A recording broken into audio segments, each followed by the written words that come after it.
Porra, tu é Top Voices no LinkedIn, não é? Sou, que também é um negócio... Na realidade, eu sou bastante... No LinkedIn... Já perdeu a graça, né? Desde 2016 eu sou Top Voice e sou... Pelo menos a última informação que eu tive, o cara mais seguido no LinkedIn no mundo inteiro, com exceção dos americanos e do Richard Branson. Maldito Richard Branson. E para ser franco, até algum tempo atrás, dos chineses também. Mas porque a China, tudo que tem, os números são grandes. É verdade. Mas de uns tempos para cá, a chinesada acho que anda saindo do LinkedIn e dar uma sopa para mim. Entendi. Pô, como é que é para você se tornar toda essa personalidade no mundo digital com uma influência fodida no que tu fala e tudo mais? Cara, seria bacana se eu viesse aqui para você e te falasse que eu tive uma estratégia brilhante, genial, e isso foi resultado de todo o meu brilhantismo. Não. O contrário é muito mais legal. Seria bacana, mas seria uma tremenda mentira, cara. O que torna a história muito mais legal, na minha opinião. Eu também acho, mas ainda por cima é verdadeira. Porque, cara, aconteceu completamente por acaso. Aliás, igualzinho a história que eu falei do Manhattan Connect. Quer dizer, não falar, não, eu tive uma grande estratégia que eu vou entrar na mídia, que isso aqui vai... Não tive estratégia nenhuma. Aconteceu, eu dei mais uma entrevista.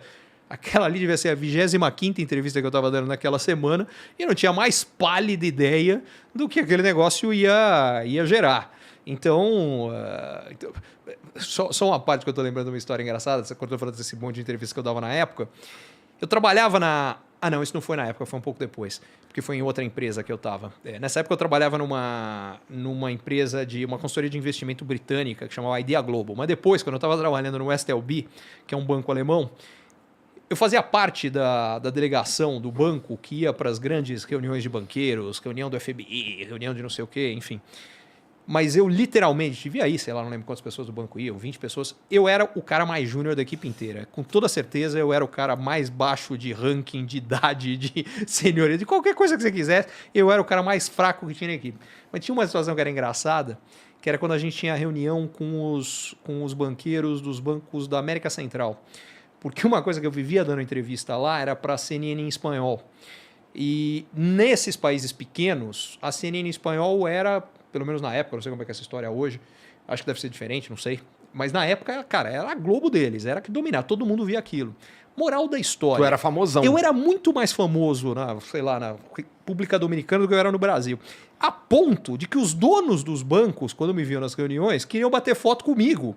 Dono de banco, era uma coisa esquisita. Mas era muito mais esquisita ainda, porque, cara, eu tava com os caras que realmente mandavam no meu banco e eu não era nada. E aí, mas era... Então, eram umas situações muito engraçadas. Mas, enfim... Acabei me perdendo nessa história de contar dessa volta. Por que você estava contando, cara? Mas foi muito louco. Você perguntava do... Porra, sei lá também. Fudeu. Bom, enfim. Perdi também. É isso aí. Não, tava falando do fato de como é que o lance de se tornar Top Voice. Cara, foi totalmente por acaso. No caso específico do LinkedIn, eu fui da primeira turma...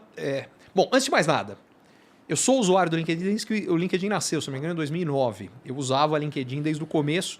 Aí eles criaram uma turma de influenciadores, inicialmente, só nos Estados Unidos. Foi o primeiro mercado que eles abriram esse negócio de influenciadores. Eu não vou me lembrar que ano foi isso. E depois eles expandiram isso para o resto do mundo. Quando eles expandiram, no começo, era só para um grupo muito pequeno de convidados. E eu sei lá por quê, eu fui um deles. Sei lá, acharam que o meu conteúdo era relevante, enfim. E eu fui um deles. E como eu já gostava da plataforma, cara, eu usei.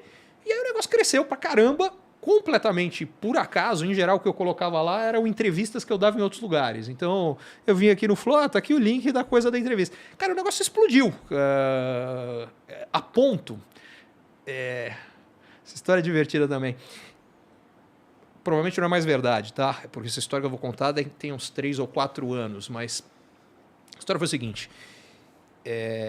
eu fui ter uma reunião com a equipe do LinkedIn dos Estados Unidos, com a matriz deles lá, e na equipe tinha um brasileiro que trabalhava lá. Umas tantos caras me puxam de lado, e ele vira para mim e fala, Ricardo, sabe qual que é teu apelido aqui? Eu falei, não tenho a menor ideia. Ele falou, aqui eles chamam de Kim. Eu falei, de Kim? Por que Kim? Ele falou, cara, eles tinham dificuldade com o teu Amorim, bababá. Eu falei, e aí virou Kim. Eu falei, mas troco de quê? Ele falou, não, é que você aqui pra gente é importante. Eu falei, como assim importante? Ele falou, tem uma métrica que pra nós é muito importante, que eles chamam de taxa de conversão. que era o seguinte, essas plataformas todas, elas sugerem gente para você seguir. E o LinkedIn fazia isso. E a taxa de conversão era o percentual entre o total que eles sugeriam que efetivamente seguia. E na época, por isso que eu falo que não deve ser mais verdade, ou sei lá, ou se é... Enfim, eu não tenho a menor ideia.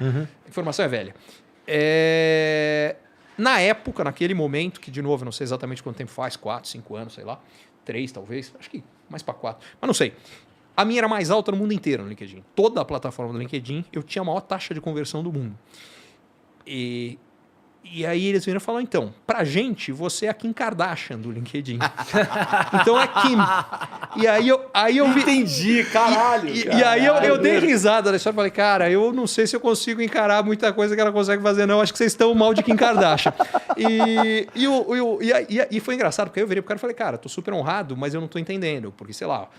o Bill Gates está na plataforma, o Richard Branson, o Obama. Eu falo, cara, esses caras são muito mais conhecidos que eu, não tenho a menor chance. Como é que eu posso ter? Ele falou, são. Só que a diferença é que você está num sweet spot que esses caras têm uma taxa de conhecimento, das pessoas saberem quem é muito grande, mas tem uma taxa grande de hater. Tem uma parte grande dos caras que não gostam dele. Você está num sweet spot que tem muito... Você é bastante conhecido, muito menos que qualquer um desses caras, mas bastante conhecido. Mesmo fora do Brasil, tem uma parte grande do pessoal que me segue, inclusive fora do Brasil. Mas, cara, tem muito percentual que não gosta de você, é muito pequeno. Não sei se isso ainda é verdade hoje, mas na época era pouca gente. Que maneiro. Então foi um negócio engraçado, cara. Mas. Entendi, enfim, então, entendi. isso tudo para dizer que, cara, completamente por acaso. Se eu viesse com todo um papo aqui, não, eu montei uma estratégia que foi super bem executada, já foi brilhante na ideia, a execução foi perfeita. Mentira desgraçada, cara. E dá pra fazer negócio pelo LinkedIn? Dá pra fazer negócio no LinkedIn. Pra ser franco com você, o que me chama a atenção é quão pouco o negócio é feito. É mesmo? Vou ser bastante transparente aqui com vocês. Eu acho que eu nunca vi tanto dinheiro sendo deixado na mesa quando eu vejo com a parte do negócio que não é feita lá. Que é muito simples. A economia, 1/3 da economia é business to consumer. O cliente, a empresa vende para o cliente. 2/3, ou seja, o dobro, é negócio que é feito de empresa para empresa. Tá? É o dobro. As mídias, todas elas, estão voltadas para o business to consumer. Originalmente, isso é verdade da televisão, do rádio, do jornal. É verdade no Facebook, no Instagram. Oba. O que significa o seguinte. Eu vejo uma única mídia onde as pessoas estão entrando com cabeça de negócio entre empresas, que é o LinkedIn. Só que isso é o dobro da economia. Exatamente o dobro. E quem faz marketing não tem mídia para fazer isso. O que significa o seguinte, tem um mar de dinheiro para ser feito ali, e eu sei que não é feito, porque se fosse, eu sei que isso estaria passando uma parte gigantesca por mim, pela força que eu tenho na plataforma. E não vou dizer que não acontece, mas é tão pequeno em relação ao potencial que eu vejo disso, que eu falo, cara, a galera do marketing não abriu os olhos ainda. Interessante. Tem um oceano azul gigante. Tem um oceano azul que é o dobro do tamanho do oceano vermelho, que está todo mundo brigando e que muito pouca gente está usando. Você está dizendo que as empresas não fazem tantos negócios entre si quanto deveriam? Não fazem tantos negócios entre si quanto deveriam, não usam influenciadores ali com a força que tem, como é usado em outros mercados, não usam como mídia com a força que deveria.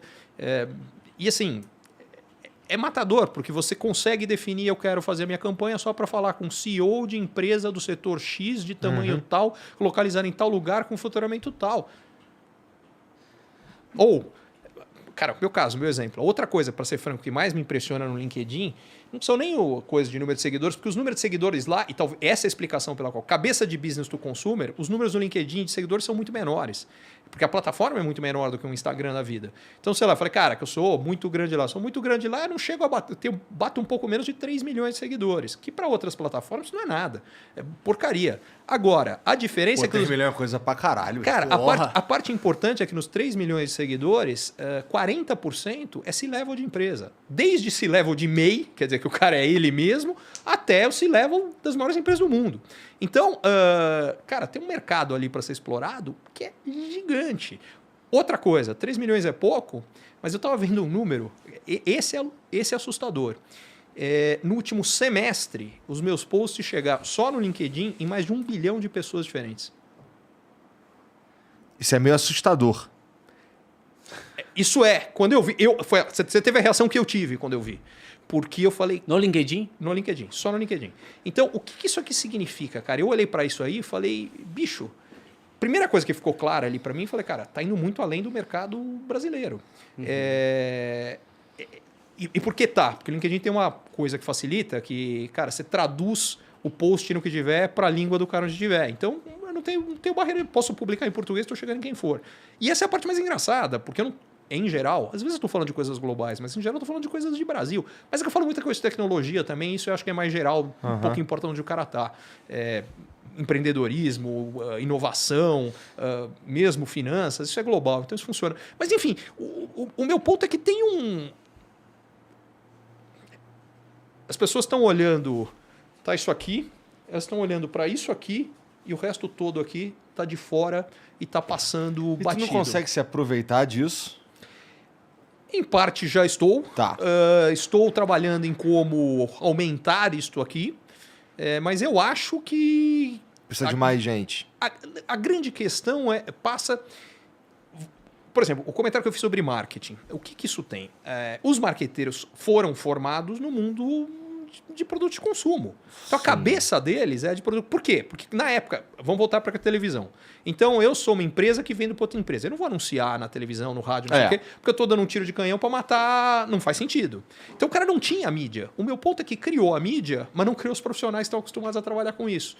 Então é aí que eu acho que é a grande barreira. Mas eu vou ser muito franco. Eu acho que isso aqui vai cair, vai mudar. E eu acho que talvez vai ser uma das grandes mudanças que a gente vai ver do ponto de vista de rede social como mídia. Rede social tem um monte de funções, mas como mídia, se eu tivesse que chutar os próximos 10 anos, é uma das grandes mudanças. Eu acho que tem algumas outras. Pra falar a verdade, eu acho que a gente está passando por uma revolução do ponto de vista de comunicação por várias questões. Então vamos lá. A gente saiu de uma mídia que era unidirecional, de massa. Então... Televisão, rádio, jornal é o seguinte, cara. Só quem fala é a marca. Vai lá, coloca a grana que for, fala o que quiser, repete, tá resolvido. Aí, hoje não funciona mais. Porque se você for lá, falou uma grande barbaridade lá, cara, as redes vão te matar, falar mentira, mentira, mentira, acabou. Então tem que ter verdade na tua história, que é uma coisa que antes não era necessário. Você só precisava ter uma verba grande de marketing. Mudou. Segunda coisa que mudou por quê? Que é via de mão dupla. Você fala uma história, cara, as pessoas vão voltar e vão comentar em relação àquilo. Então, é a primeira grande coisa. A segunda é essa, só tinha mídia para B2C. Já não é mais verdade. Isso aqui eu acho que vai trazer um monte de grandes mudanças. Você tem uma terceira mudança que eu acho que vai ser gigante, que é o seguinte. Tinha uma frase, que se não me engano era do Ogilvy, que ele dizia o seguinte: metade da verba que eu gasto com publicidade é jogada no lixo, eu só não sei que metade. Então o que acontecia no mundo de TV, de não sei o quê? As empresas trabalhavam com o que era brand marketing, então elas estavam focadas em construção de marca, e nesse processo você não conseguia medir o que estava funcionando ou não. Você media o resultado final. A soma funcionou ou não? Funcionou. Agora, cada ação você não tinha a menor ideia. Isso, com as redes sociais, mudou completamente. Cara, vamos para o mundo de ativação. Então eu coloco a minha grana lá naquela ação, eu sei exatamente quantos novos clientes, usuários eu trouxe, blá, blá, blá, eu sei na hora se aquilo pagou ou não pagou. O problema é que como ficou muito fácil medir se pagou ou não pagou, a galera deixou muito de lado a parte de brand marketing e passou a funcionar quase que exclusivamente focado no que é ação de curto prazo. Qual é o grande problema disso aqui? Cara, você não constrói grandes marcas com ativação. Coca-Cola, Ambev, não são construídas com isso aqui. Então a gente está construindo, tem um monte de nego brigando, cara, pela migalha. E o problema é que a mentalidade dos marqueteiros passou a ser única e exclusivamente do que ele está fazendo, do que ele consegue mensurar agora. E isso aqui não vai construir as grandes empresas do futuro. Cara, em algum momento vai começar a cair a ficha disso aí para alguns e vai ter uma geração de valor desse negócio trabalhando nisso aqui. E já tem algumas coisas acontecendo. Alguns modelos novos já estão ligados a isso. Então, por exemplo, as DNVBs, que são empresas que estão sendo montadas em cima de influenciadores. Quer dizer, o influenciador deixa de ser um influenciador que está fazendo para uma empresa. Ele é sócio para valer. Tem metade da empresa que tem alguém operando ali. Por quê? Porque isso é outra coisa que eu acho que mudou. Essa eu vivi na prática, nas próprias experiências que eu tive no IBEST. Cara. Primeiro ano que eu ganhei o coisa do IBEST, que foi 2020, nessa categoria que na época é a que tinha de economia e negócios, história foi engraçada. Eu soube que tinha sido indicado para o prêmio e soube que o resultado saía 6 meses depois. Cara, não dei a menor bola. Não fui nem ver com quem eu estava concorrendo. Vai levar 6 meses. Por alguma razão que eu não sei explicar, 1 mês depois eu fui ver. E aí eu quase caí para trás, porque eu assumi que era um prêmio de pessoas físicas. Não, eu estava concorrendo com a Globo, com o UOL, com o Valor Econômico. Eram 9 PJs das maiores do Brasil e eu. Eu falei, cara, o que tá rolando? Daí eu percebi, cara, o mundo digital hoje me faz chegar nos mesmos caras. É o exemplo que eu dei do quando eu chego no LinkedIn. Eu falei, cara, eu tô chegando nas mesmas pessoas que esses caras. Mas eu falei, pô, mas eu levo uma vantagem. Eu sou gente, cara. Gente se relaciona com gente, não com pessoa jurídica. Acabei ganhando por causa... Eu era o único. Eu ganhei por uma... Eu ainda brinquei. Falei, é um Davi contra 9 Golias. Foi por isso que eu ganhei. Porque, cara, o cara olha quem que ele gosta, dos 9 Golias ou do Davi? Tá fácil. Foi por isso que eu ganhei. Mas o que eu percebi naquela história, que é outra coisa que tem, essa força da relação pessoal tá começando a ser melhor explorada. Ah, os influenciadores, cara, mas eu acho que só começou. E quando eu junto todas aquelas tendências, cara, tem o mercado B2B, tem o lado de explorar a força das marcas pessoais com construções, eu acho que tem um mar aí, uma oportunidade gigante. Então quando você fala, pô, por que você não está fazendo... Eu ando pensando em algumas coisas aí e se der tudo certo, vem algumas coisas grandes muito em breves, porque Porra, tem uma oportunidade que eu tô vendo aqui que eu acho que é gigantesca, de construção de marcas realmente para ser negócios, cara, sei lá de que tamanho. Estamos falando... Vamos pensar grande mesmo? Vamos falar negócio que daqui... E não é amanhã, não é depois, não é daqui a um ano, daqui a 10, a 20, mas estamos falando negócio de 100 bi de real, não um negócio Nossa. de... Coisa grandaça mesmo. Para pensar coisa gigante, mas mentalidade completamente diferente do que está sendo feito.